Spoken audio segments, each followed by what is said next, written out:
Current time is 9:45, and well, before any precipitation should take place, I am making my way down to our local martial law lockdown store of the future, aka Dollar General.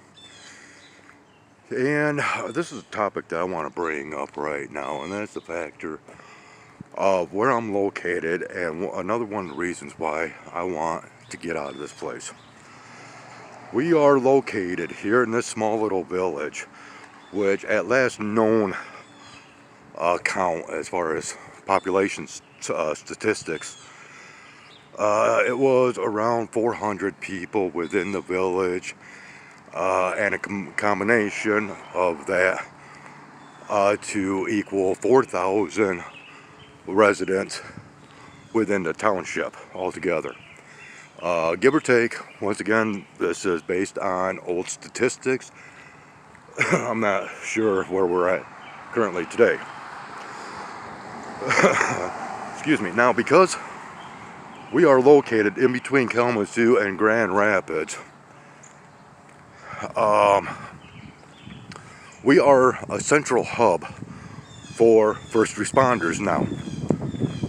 We are along US 131 in between, like I said, two major cities over, in the southwestern portion of Michigan. And to the east of us, or excuse me, to the west of us is Allegan.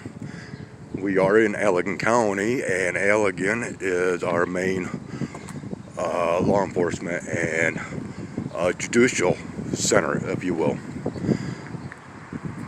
To the east of us, a lot of rural country areas, farm fields, yada yada yada.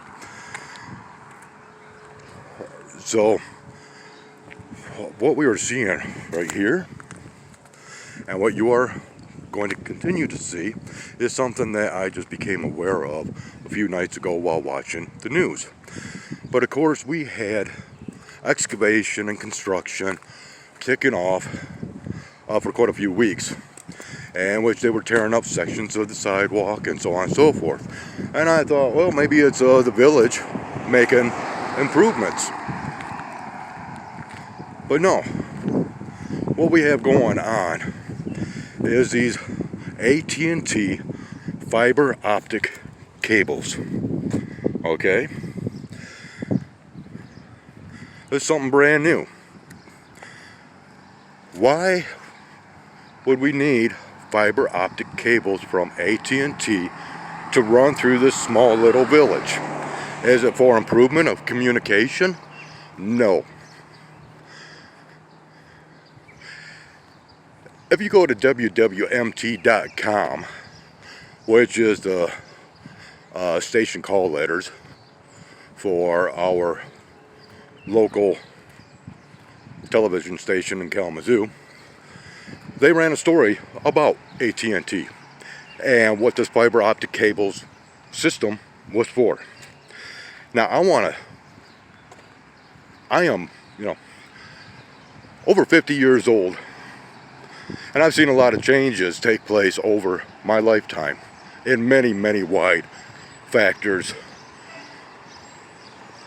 And yeah. And one thing that I have noticed, and I don't care what statistics might have to say about this, but whenever there is an influx or increase in police presence, there is an influx or increase in crime rates.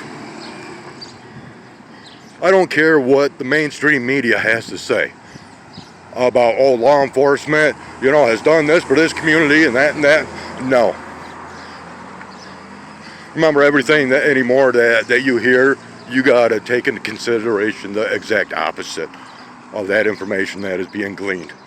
Okay? So